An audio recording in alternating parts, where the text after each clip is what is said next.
ओम शांति। आज बाबा की 7 तारीख की मुरली। बाबा कहते, मीठे बच्चे, आत्म अभिमान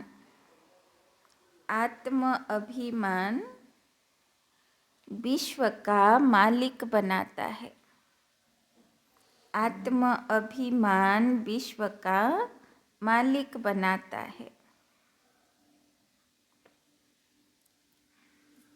देह अभिमान कंगाल बना देता है। देह अभिमान कंगाल बना देता है। इसीलिए आत्म अभिमानी भव। तो सारा दिन आज के निजे के जिज्ञासा करब, देह अभिमान आछे ना आत्म अभिमानी आछे। प्रश्न, कौन सा अभ्यास अशरीरी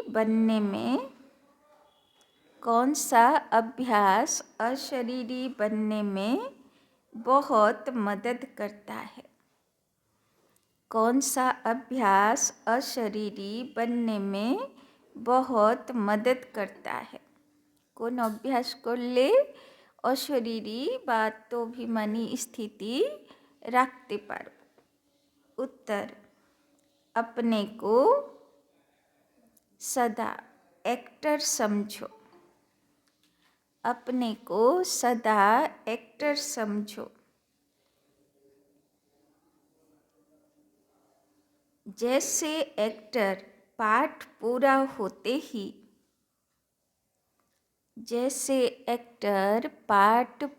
होते ही वस्त्र उतार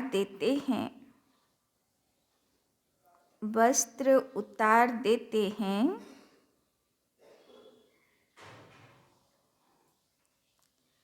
ऐसे तुम बच्चों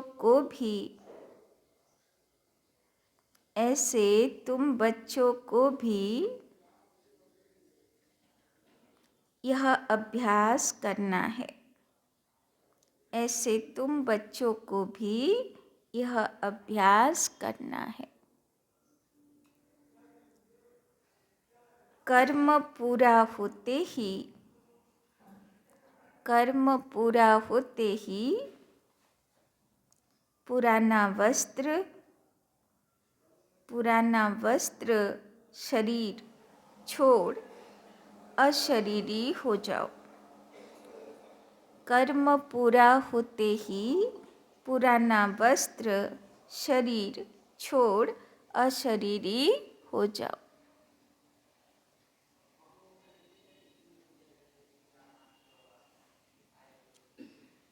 आत्मा भाई है। आत्मा भाई है।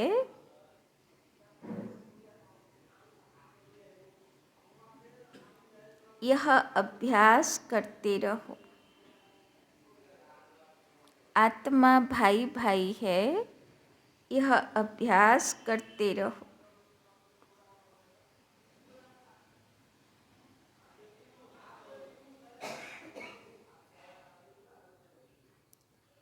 यही पावन बनने का सहज साधन है। यही पावन बनने का सहज साधन है।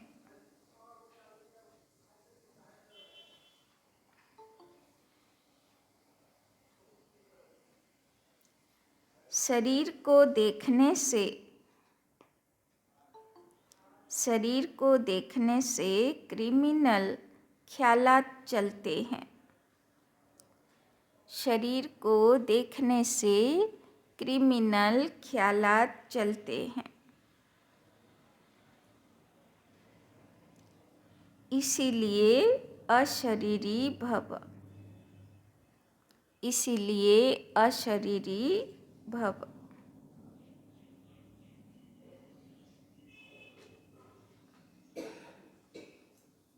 तो बाबा बोलছেন, কোন অভ্যাস করলে অশরীরী স্থিতি সহজ হবে?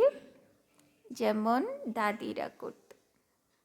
প্রকাশমণি দাদি শোনাতো যে যখন সকালে অমৃতবেলার পরে, অমৃতবেলা তো ফরিস্তা স্থিতি, মনসা সেবা, অমৃতবেলার পরে বলতো যখন বিছানা থেকে পা নামাচ্ছি তখন অনুভব করি যে আমি অবতরিত ফরিস্তা, মানে আমি নামলাম সূক্ষ্মবতন থেকে ফরিস্তা ধরাপৃষ্ঠে কাজের জন্য।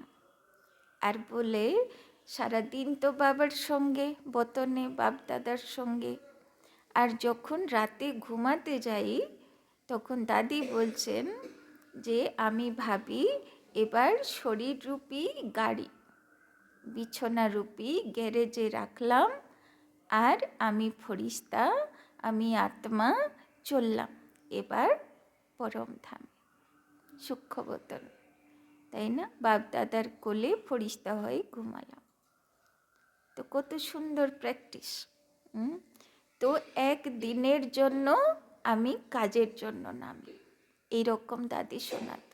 তো আমার কোনো টেনশন হয় না, কেননা দিদিরা সব জিজ্ঞেস করতো না, দাদি आप इतना कुछ देखते हो आपको टेंशन नहीं होता है, তো এইরকম উত্তর দিত। তো নিজের কি সুন্দর পুরুষার্থ। তো একদিনের জন্য আমি পার্ট প্লে করছি, সকালে নামছি আর রাতে বাবার কোলে চলে যাচ্ছি। তাহলে শুধু বর্তমানে আজকের দিনে যা কাজ সেটাই করব, তো টেনশনটা অনেক কমে গেল না। আর বাবা কি বলছেন? প্র্যাকটিস, আত্মিক দৃষ্টির প্র্যাকটিস। যাকে দেখব কি দেখব? আত্মার সঙ্গে কথা বলছে, তাই না? সেও পাঠধারী, সেও নেমেছে, সেও পাঠ প্লে করছে। ओम शांति। बाप बेट बच्चों को समझाते हैं। আজকে একদিন দাদির মতন করে দেখো, খুব ভালো অনুভূতি হয়, একদম হালকা রিল্যাক্স হয়ে যাবে। बाप बेट बच्चों को समझाते हैं क्योंकि बहुत बेसमझ बन गए हैं। 5000 वर्ष पहले भी तुमको समझाया था और दैवी कर्म भी सिखलाए थे।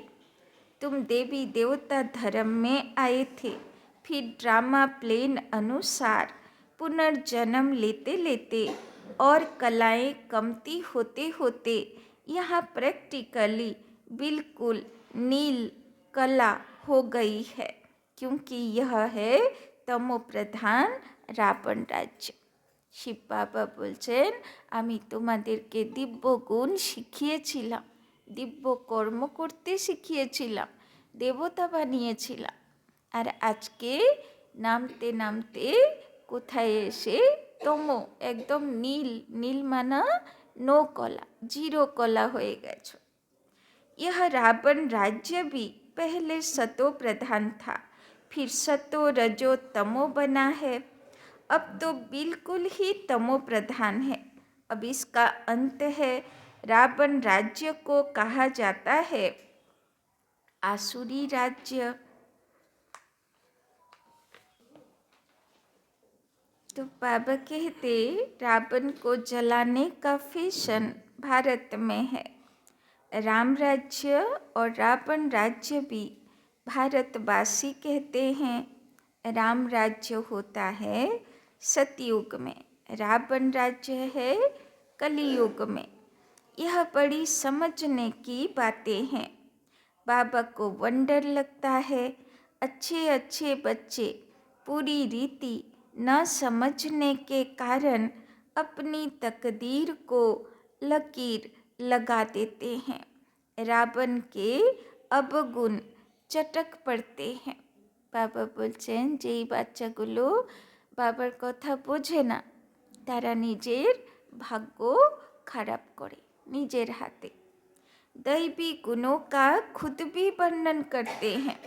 बाप ने समझाया है तुम वही देवताएं थे, তাই না? যত পুজো আর্চা করি, অঞ্জলি দিই, নিজে গুণগান করি, নিজে ফুল ছিটাই, বাবা বলছেন সেই দেবতারা তোমরাই ছিলে। तुमने ही 84 जन्म भोगे, तुमको फर्क बताया, तुम क्यों तमो प्रधान बने हो। यह है रावण राज्य। रावण है सबसे बड़ा दुश्मन, जिससे भारत को इतना कंगाल तमो प्रधान बनाया। राम राज्य में इतने आदमी नहीं होते हैं, তাই না? সেখানেও যদি এই 700-800 কোটি আত্মা পৌঁছে যায় তাহলে কি অবস্থা হবে? এখানকার মতন অবস্থা হবে, তাই না? বাস করার জন্যে জমিও পাবে না। তো বাবা বলছেন वहाँ तो एक धर्म होता है, यहाँ तो सब में भूतों की प्रवेशता है, তাই না? বাবা বলছেন সবার ভিতরে ভূত ঢুকে যাচ্ছে। কোন ভূত? 5 विकार रूपी भूत। क्रोध लोभ मोह का भूत है ना। हम अविनाशी हैं, यह शरीर विनाशी है, यह भूल जाते हैं। आत्म अभिमानी बनते ही नहीं, देह अभिमानी बहुत है, তাই না? রাগ আসে, অহংকার আসে কখন? যখন দেহ অভিমান আসে। তো বাবা বলছেন দেহি অভিমানী থাকবো, দেহের অভিমানে আসবো না, তো বিকার বিকৃতিও জ্বালাতন করবে না। देह अभिमान और आत्म अभिमान में रात दिन का फर्क है। आत्म अभिमानी देवी देवता सारे विश्व के मालिक बन जाते हैं। देह अभिमान होने से कंगाल बन पड़ते हैं। देवतारा तृतीय नेत्रधारी, তাই সারা দুনিয়া ওদেরকে পুজো করে, তারা বিশ্বের মালিক হয়ে যায়। আর যে দেহ অভিমান, লোকে তাকে অসুর বলে, রাবণ বলে। तो भारत सोने की चिड़िया था, भल कहते भी हैं, परंतु समझते नहीं। शिव बाबा आते हैं दैवी बुद्धि बनाने। কত ফিলোসফাররা কত কবিতা লিখেছে, কত ভারতের রামরাজ্য সোনার চিড়িয়া, আগের যে দুনিয়া স্বর্গাদপি গড়িয়সী বলেছে, স্বর্গের মতন বলেছে, কত কিছু লিখেছে। বাবা বলছেন বেশি দিনের আগেরও না, হয়তো আজকে থেকে 500-600 বছর আগে ভারত এত সুন্দর ছিল, সোনার চিড়িয়া ছিল, স্বর্গের মতন ছিল। तो बाबा बोलचेन बाप कहते हैं मीठे मीठे बच्चों, तुमको विश्व का मालिक बनाता हूँ। यह लक्ष्मी नारायण विश्व के मालिक थे। कभी सुना कि इन्हों को राजाई किसने दी? उन्होंने कौन सा ऐसा कर्म किया जो इतना ऊंच पद पाया? कर्मों की बात है ना। मनुष्य आसुरी कर्म करते हैं तो वो कर्म विकर्म बन जाते हैं। सतयुग में कर्म अकर्म होते हैं, वहाँ कर्मों का खाता होता नहीं। बाप समझाते हैं, न समझने के कारण बहुत बिघन डालते हैं। সত্যযুগে যেহেতু নতুন অবতরণ, কারোর সঙ্গে হিসাব কিতাব নেই, যার কারণে কোনো রকমের দুঃখ রোগ অশান্তি জীবনে নেই, কোনো কষ্ট নেই, শুধু ছোট বাচ্চার মতন খুশি খুশি জীবন কাটাবে। कह देते हैं शिव शंकर एक है, अरे शिव निराकार अकेला दिखाते हैं, शंकर पार्वती दिखाते हैं, दोनों की एक्टिविटी बिल्कुल अलग। मिनिस्टर और प्रेसिडेंट को एक कैसे कहेंगे, दोनों का मर्तबा बिल्कुल अलग है। तो शिव शंकर को एक कैसे कह देते हैं, यह जानते हैं। जिनको राम संप्रदाय में आना नहीं है वे समझेंगे भी नहीं। बाबा बोलছেন যারা সত্যযুগী আত্মা না, ওদের বুদ্ধি এই জ্ঞান অ্যাকসেপ্টও করবে না। आसुरी संप्रदाय गालियाँ देंगे, विघन डालेंगे, क्योंकि उनमें 5 विकार हैं, তাই না? যাদের মধ্যে 5 বিকার, সেই তো আসুরি সম্প্রদায়ের, তো তারা তো বাধা বিঘ্ন দেবে। देवताएं संपूर्ण निर्विकारी, उनका कितना ऊंच पद है। अब तुम समझते हो हम कितने विकारी थे। विकार से पैदा होते हैं, सन्यासियों को भी विकार से पैदा होना है, फिर सन्यास करते हैं। सतयुग में यह बातें नहीं होती, सन्यासी सतयुग को समझते नहीं। तो सन्यास धर्म एलो দাপর যুগের অর্ধেকের থেকে। তো ওরা তো সত্য ত্রেতা যুগ, সুখ সে আত্মাদের স্মৃতিতেই নেই। তো যদি ওদেরকে বোঝাবে, ওরা কখনো জ্ঞানে চলবে? তো এত এত যে সাধু সন্ন্যাসীরা মাউন্ট আবুতে আসে, সবই বোঝে, কিন্তু দাপর যুগী আত্মা, দেবকুলের আত্মাগুলোকে পূজনীয় তো মানবে, কিন্তু সেই রকম আমরা হতে পারবো এটা কখনো অ্যাকসেপ্ট করতে সে আত্মা পারবে না। তাই জন্যে ওরা এসে বলে খুব ভালো, খুব ভালো, তোমরা বিশাল পুরুষার্থ করছো, তাই না?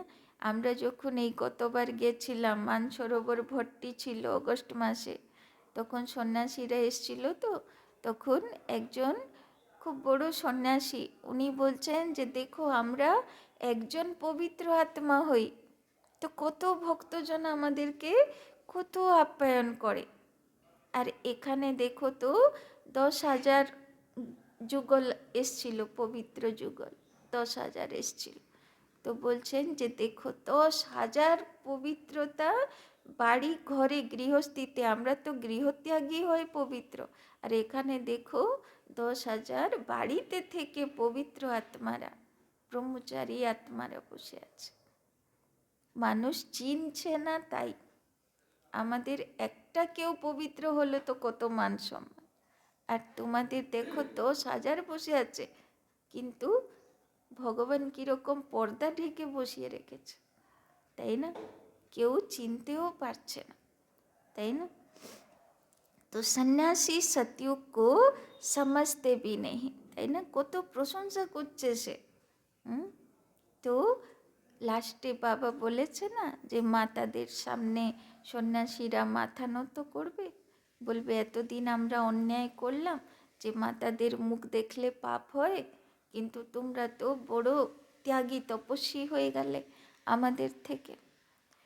तो कह देते हैं सतयुग तो है ही, जैसे कहते हैं श्री कृष्ण हाजिरा हजूर है, राधे भी हाजिरा हजूर है, अनेक मत मतांतर अनेक धर्म हैं, आधा कल्प दैवी मत चलती है जो अब तुमको मिल रही है, तुम ही ब्रह्मा मुख वंशावली, फिर विष्णु वंशी और चंद्रवंशी बनते हो। तो शिव बाबा ऐसे বিষ্ণু কুলের আর চন্দ্রবংশী কুলের আত্মাগুলোকে সেই সময়ের মতন তৈরি করে নিচ্ছে।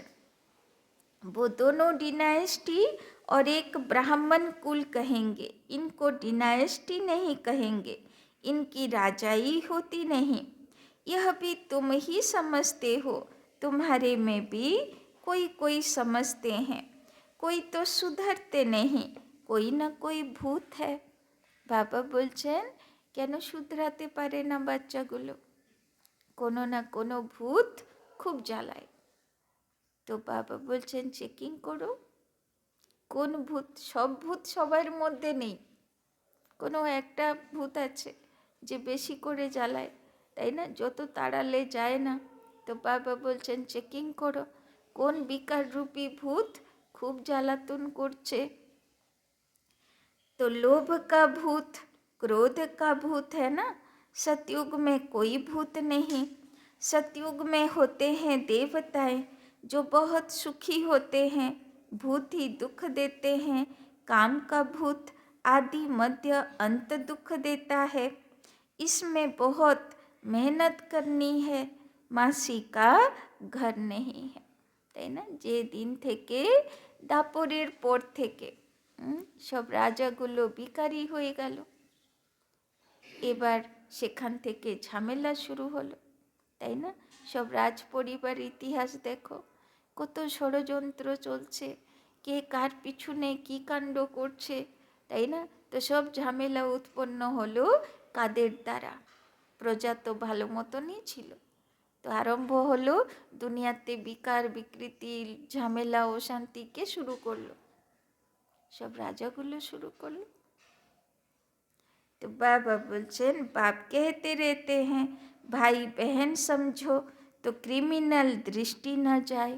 এখন আবার রাজাগুলো, যেহেতু রাজাগুলোর উপরেই জিম্মেবারি, ওরাই দুনিয়াতে বিকারের প্রচার করলো, তাই জন্যে আবার দুনিয়া থেকে বিকার তোলার দায়িত্ব কার হবে? আবার নির্বিকারী হয়ে নির্বিকারী দুনিয়া স্থাপন করা দায়িত্ব অন্যজনকে কে শেখাবে? রাজাকুলের বাচ্চারাই শেখাবে। তো বাবা বলছেন তো আত্মিক দৃষ্টি প্র্যাকটিস করো, যাতে নিজের দৃষ্টি পবিত্র হবে। हर बात में हिम्मत चाहिए।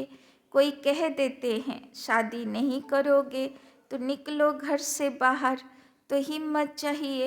अपनी जांच भी की जाती है, তাই না? আগে আগে তো খুব বেশি টর্চার হতো, এখন তো উল্টো হয়ে গেছে।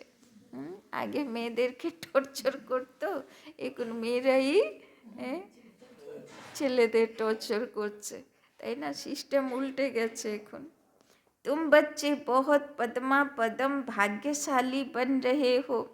यह सब कुछ खत्म हो जाएगा, सब कुछ मिट्टी में मिल जाना है। कोई तो अच्छी हिम्मत रख चल पड़ते हैं, कोई तो हिम्मत रख फिर फेल हो जाते हैं।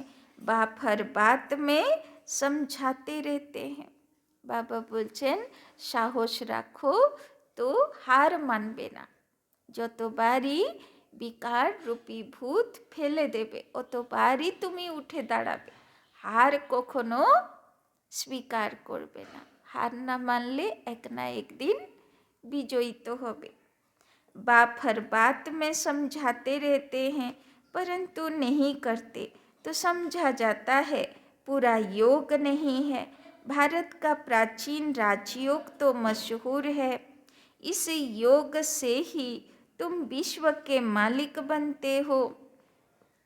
पढ़ाई है सोर्स ऑफ इनकम, पढ़ाई से ही नंबरवार तुम ऊंच पद पाते हो।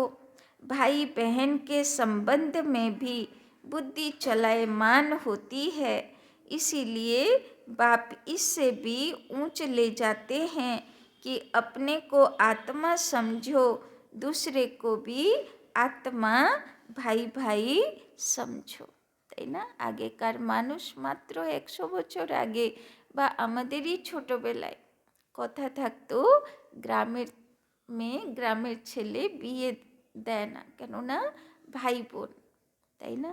কিন্তু এখন তো সে আর নেই, সব লিমিট ক্রস করে গেছে বিকার বিকৃতি, তাই না? তো বাবা বলছেন খুব জরুরি যে ভাই বোনও দেখতে হবে না। কি দেখবে? আত্মা ভাই বোনও দেখতে, ভাই বোনও দেখতে হবে না, দেহ ও দেখতে হবে না, आत्मा देखते हैं।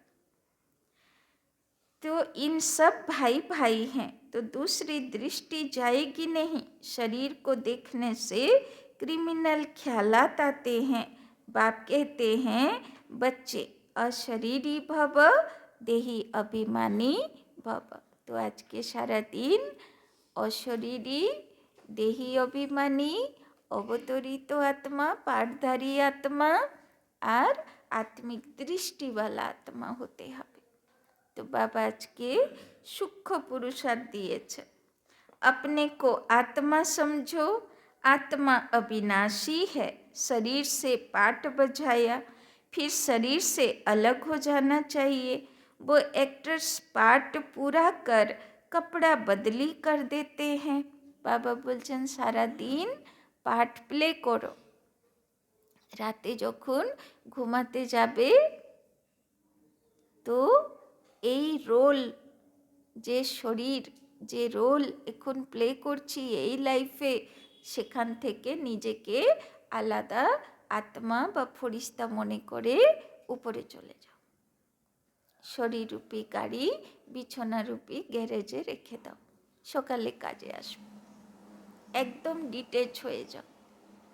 तो बाबा बोलছেন तुमको तो अब पुराना कपड़ा शरीर उतार नया कपड़ा पहनना है।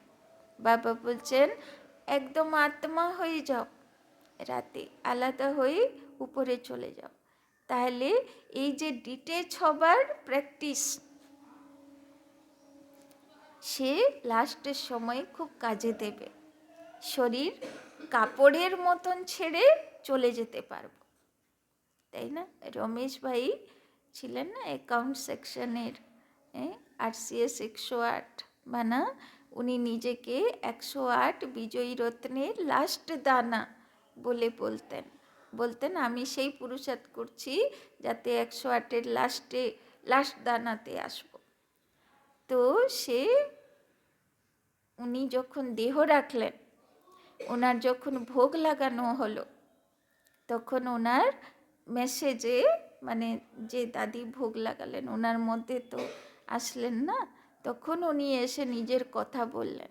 এমনি উনি খুব বড় পুরুষার্থী ছিলেন, সারাক্ষণ কাজের মধ্যে আর সারাক্ষণ বাবার ইয়াদে, এমনকি ব্লাড ডায়ালিসিস হচ্ছে আর উনি বুকের উপরে কম্পিউটার রেখে শুয়ে শুয়ে উনি সেবা করে যাচ্ছে, কাজ করে যাচ্ছে।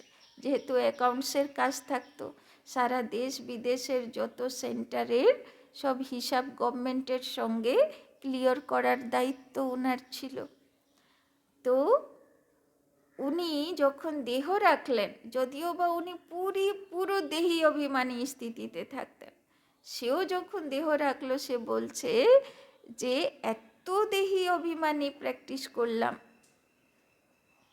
কিন্তু দেহ রাখার পরে দেখলাম যে দেহি অভিমানী স্থিতি কাকে বলে। আরও প্র্যাকটিসের দরকার ছিল। তাহলে ভাবুন, সেই তুলনায় আমরা কত দেহি অভিমানী থাকি। তো বলছেন পুরো দেহ আলাদা আর পুরো জ্যোতি আমি আলাদা। এই ফিলিংসটা বলছে আসল দেহি অভিমানী স্থিতি তো মৃত্যুর পরে অনুভব হয়। তো বাবা বলছেন তমো প্রধান আত্মা মুক্তি মে যা নেহি শক্তি। যদি দেহ ছাড়লো আর কোনোই তমগুণ মনে পড়লো, তো সে আত্মার আর মুক্তিতে যাবে না। সে আবার কি করবে? যেখানে আকর্ষণ সেখানে ঘুরে বেড়াবে। पवित्र हो तब जाए, अपवित्र आत्मा वापिस जा नहीं सकती। यह झूठ बोलते हैं कि फलाना ब्रह्म में लीन हुआ। বলে না, কোনো সাধু সন্ন্যাসী দেহ রাখলো তো বলে ব্রহ্মে লীন হয়ে গেল। বাবা বলছেন মিথ্যা কথা বলে, কেননা যেই উপরে যায় সে সাধু মহারাজ, সে দেখে যে শিষ্যগুলোর মনের কথাগুলো দেখে খুব গড়বড় পাকাচ্ছে এরা, আমার যাবার পরে তো আরও পাকাবে। এই জন্যে ওরা কি করে, আবার সেই টানে আবার পুনর্জন্ম নিতে হবে, যে এদেরকে শুধরাতে হবে, এদেরকে ছেড়ে চলে গেলে এরা ভালো করতে পারবে না, তাই না? তো মোক্ষ আর কোথায় হলো, আবার সেই কাজের টানে আবার জন্মাতে হয়। एक भी जा नहीं सकते, वहाँ जैसे सिजरा बना हुआ है वैसे ही रहता है, यह तुम ब्राह्मण बच्चे जानते हो। এই জন্যে সবাই যাবার সংকল্প কখন হবে? যতদিন এখানে ঘর বাড়ি বাল বাচ্চা আছে, কেউ বলবে না আমি উপরে যাব। একদম চারিদিক তছ নছ, কিচ্ছু আর থাকবে না, সব মোড়াই মোড়া হয়ে যাবে। তখন বলবে না না আর এ দুনিয়া থাকার মতন নেই, এবার যাবে। তো কতটা আঠা লাগিয়ে বসে আছি বাবুল, তাই না? तो गीता में ब्राह्मणों का नाम कुछ भी दिखाया नहीं। यह तो समझाते हैं प्रजापिता ब्रह्मा के तन में प्रवेश करता हूँ तो जरूर एडॉप्शन चाहिए। वो ब्राह्मण है विकारी और तुम हो निर्विकारी, তাই না? এখনো সিস্টেম আছে না, কৃষ্ণ মন্দিরে মানে দেবী দেবতাদের ভোগ, কৃষ্ণের ভোগ কে বানাবে? যারা ব্রহ্মচারী। আর নাকে মুখে সব বেঁধে, মানে কোনো কিছু সেন্ট পর্যন্ত অ্যাকসেপ্ট করবে না। তো ভাবুন, তো কৃষ্ণের ভোগ যদি ব্রহ্মচারী বানায়, তাহলে সেখানে পবিত্র আত্মাই বানাবে। তো বাবা বলছেন যে সে ব্রাহ্মণগুলো হলো বিকারী ব্রাহ্মণ, আর বাবার বাচ্চাগুলো হলো निर्विकारी ब्राह्मण, पवित्र ब्राह्मण।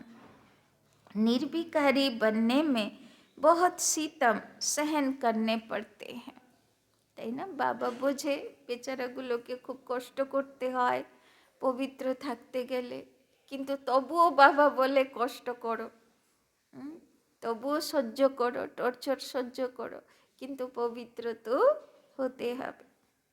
यह नाम रूप देखने से बहुतों को विकल्प आते हैं, भाई बहन के संबंध में भी गिर पड़ते हैं। लिखते हैं, बाबा हम गिर पड़े, काला मुंह कर लिया। बाप कहते हैं, वाह, हमने कहा भाई बहन होकर रहो, तुमने फिर यह खराब काम किया। उसकी फिर बड़ी कड़ी सजा मिल जाती है। তো বাবা বলছেন যে কি হবে, বারবার যদি ফেল হই, লাস্ট পর্যন্ত ফেল হতে থাকি, বিজয়ী হতে পারলাম না, তো পানিশমেন্ট তো হবে না। वैसे कोई किसी को खराब करते हैं तो उनको जेल में डाला जाता है। भारत कितना पवित्र था जो मैंने स्थापन किया, उनका नाम ही है शिवालय। यह ज्ञान भी कोई में नहीं, बाकी शास्त्र आदि जो हैं वो सब भक्ति मार्ग के कर्म कांड हैं।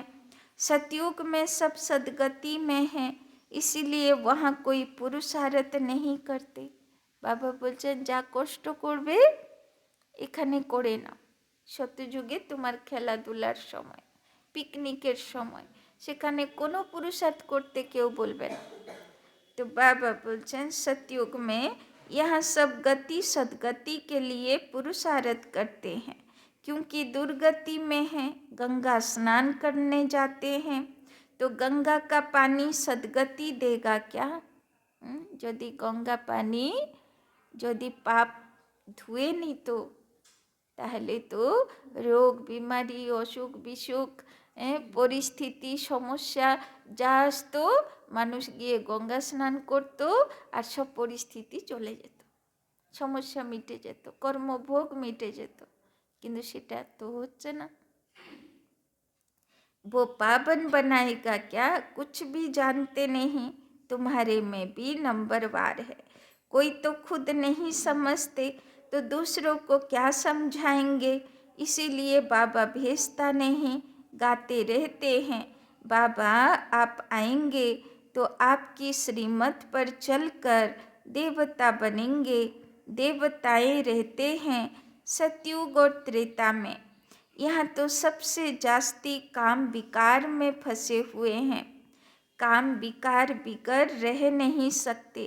यह विकार है जैसे माई बाप का वर्षा, यहाँ तुमको मिलता है राम का वर्षा, पवित्रता का वर्षा मिलता है, वहाँ विकार की बात नहीं होती। तो कलिजुग হলো বিকারের বর্ষা देने वाले माँ बाप, তাই না? আর এই বাবা তো দিচ্ছে পবিত্রতার বর্ষা। भक्त लोग कहते हैं श्री कृष्ण भगवान है, तुम उनको 84 जन्मों में दिखाते हो। अरे भगवान तो निराकार है, उनका नाम शिव है। बाप कितना अच्छी रीति समझाते हैं, तरस भी पड़ता है, रहम दिल है ना। यह कितना अच्छे समझदार बच्चे हैं, भव का भी अच्छा है। जिसमें ज्ञान और योग की ताकत है तो वो कशिश करते हैं। पढ़े लिखे को सत्कार अच्छा मिलता है, अनपढ़े को सत्कार नहीं मिलता है। तो যে ভালো পুরুষার্থ করবে তো ধর্মরাজও তাকে স্যালুট করবে, সৎকার করবে, আর যে ভালো পড়াশোনা করবে না तो तार सम्मान तो থাকবে না। यह तो जानते हो इस समय सब आसुरी संप्रदाय हैं, कुछ भी समझते नहीं। शिव और शंकर का अंतर तो बिल्कुल क्लियर है।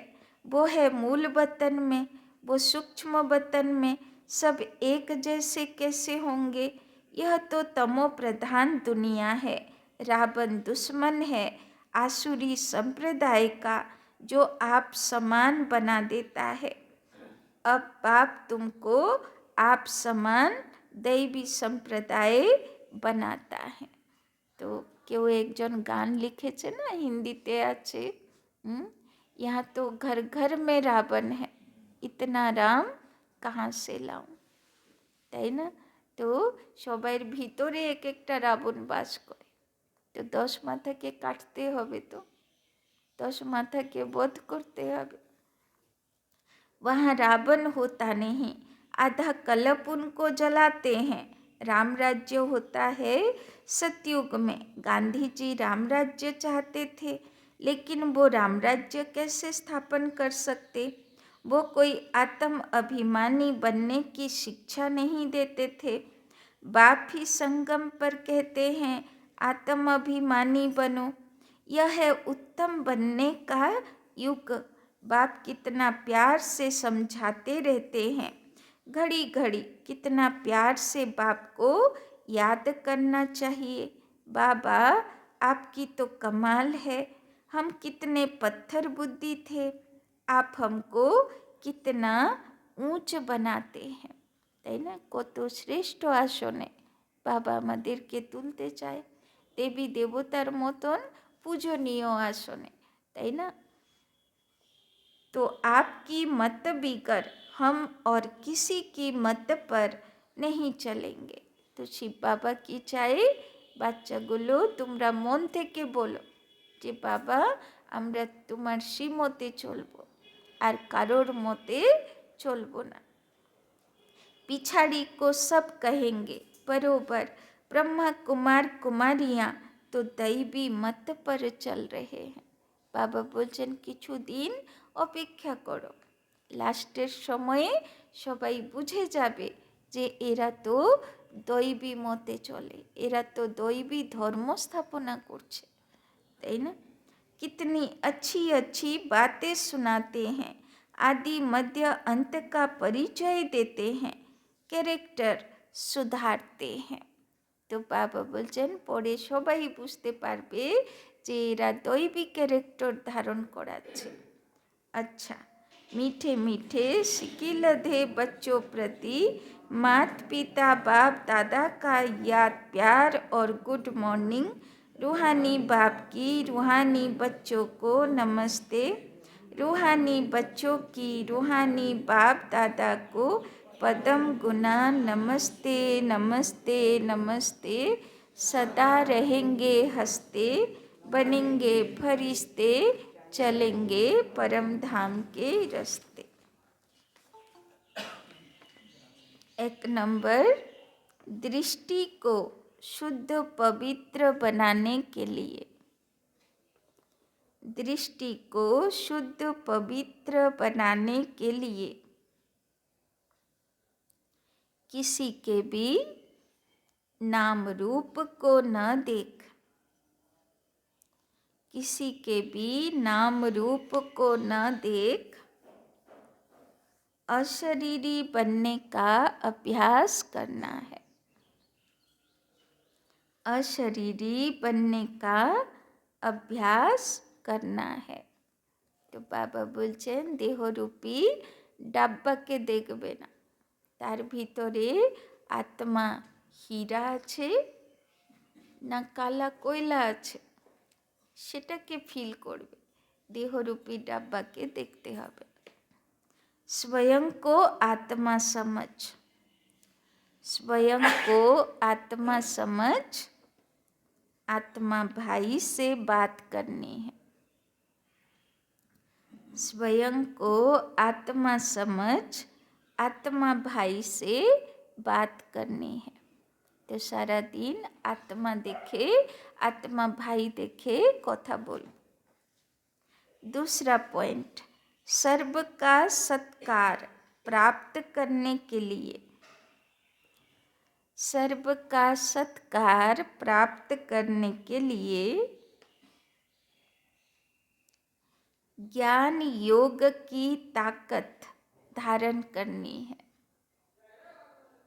ज्ञान योग की ताकत धारण करनी है।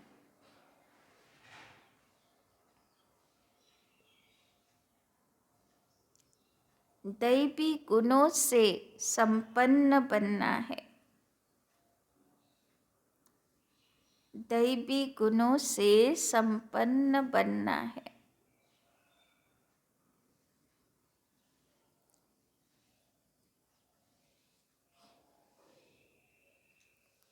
कैरेक्टर सुधारने की सेवा करनी है।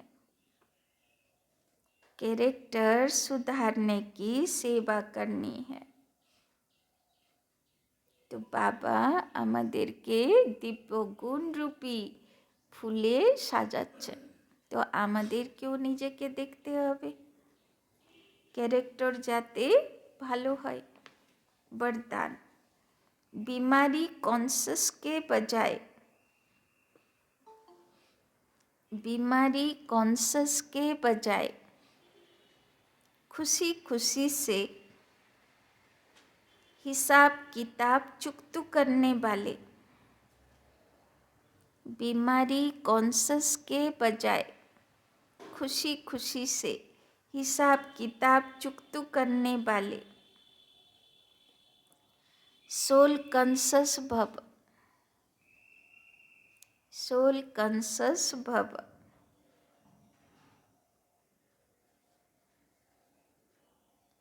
तन तो सबके पुराने हैं ही, तन तो सबके पुराने हैं ही।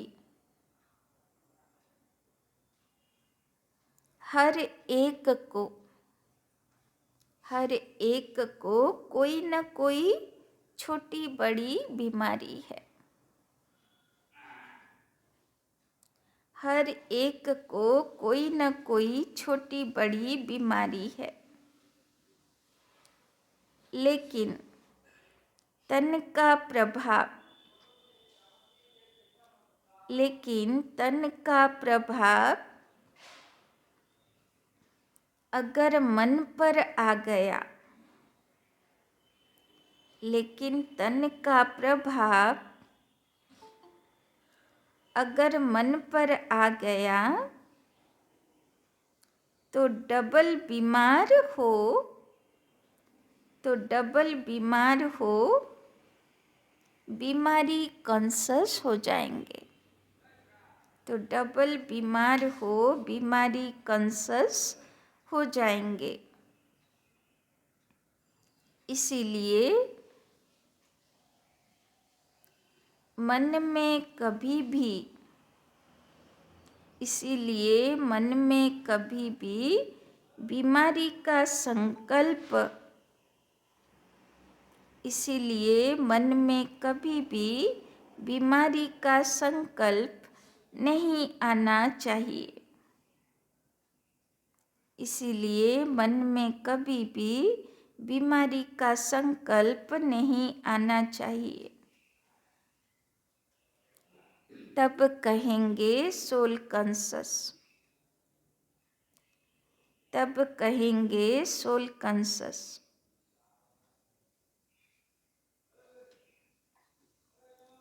बीमारी से कभी घबराओ नहीं, बीमारी से कभी घबराओ नहीं।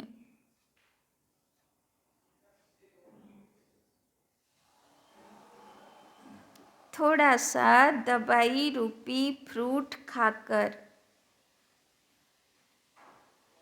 थोड़ा सा दवाई रूपी फ्रूट खाकर उसे विदाई दे दो।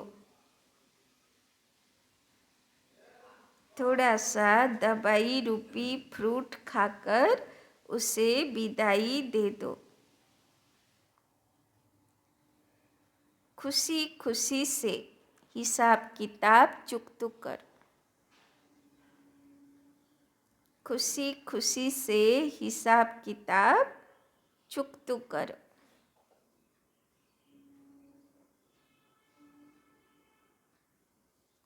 দাদিরা বলতো যদি হাত পা চলাফেরা হচ্ছে, খাবার মুখে ঢুকছে, খেতে পারছি, তাহলে ভাবো আমি সুস্থ আত্মা। বাকি টুকটাক এখানে চোখে যন্ত্রণা, দাঁতে যন্ত্রণা, পেটে যন্ত্রণা, পায়ে যন্ত্রণা, কোমরে যন্ত্রণা, দাদি বলতো এইগুলো অসুস্থতা না, এইগুলো ড্রাই ফ্রুট খাওয়াও, ট্রিটমেন্ট করো, কিন্তু যতক্ষণ হাত পা পড়ে যাচ্ছে না আর পেট খাবার অ্যাকসেপ্ট করছে, অতদিন নিজেকে কখনো অসুস্থ বলে মনেই করবে না। আমি সুস্থ আত্মা, কেন চলতে ফিরতে পারছি, খেতে পারছি, তাই না? তো আর বাবা তো আজকে বলেই দিল, খুশি খুশি হিসাব কিতাবগুলো চুক্তি করো। পুরনো গাড়ি আছে, 84 জন্মের পুরনো গাড়ি, আজকে এদিক খারাপ, কালকে ওদিক খারাপ, সে তো হবেই। তো সেগুলোকে মেকানিকের পাশে নিয়ে যাও, ডক্টরের কাছে নিয়ে যাও, যা ড্রাই ফ্রুট দেবে খাও। বাবা বলে না, মেডিসিন তো হলো কলিযুগের ড্রাই ফ্রুট। তো খাও, বাবার ইয়াদ করে আরও ভাইব্রেশন দিয়ে খাও, আরও ভালো কাজ হবে, কিন্তু নিজেকে কখনো অসুস্থ আত্মা বলে মনে করবে না যতক্ষণ হাত পা চল। স্লোগান, हर गुण हर शक्ति का अनुभव करना, हर गुण हर शक्ति का अनुभव करना, अर्थात अनुभवी मूर्त बनना। हर गुण हर शक्ति का अनुभव करना, अर्थात अनुभवी मूर्त बनना। तो आज के জিজ্ঞাসা করব নিজেকে যে বাবা যে গুণগুলো বলে, বাবা যে শক্তিগুলো বলে, সেই সব গুণ আর শক্তি আমি অনুভবী হয়েছি তো, না কোনো গুণ বা শক্তির কমই আছে, এখনো জীবনে তার অনুভব আমি পাচ্ছি না, তো তার উপরে পুরুষার্থ করতে হয়। আচ্ছা, ওম শান্তি।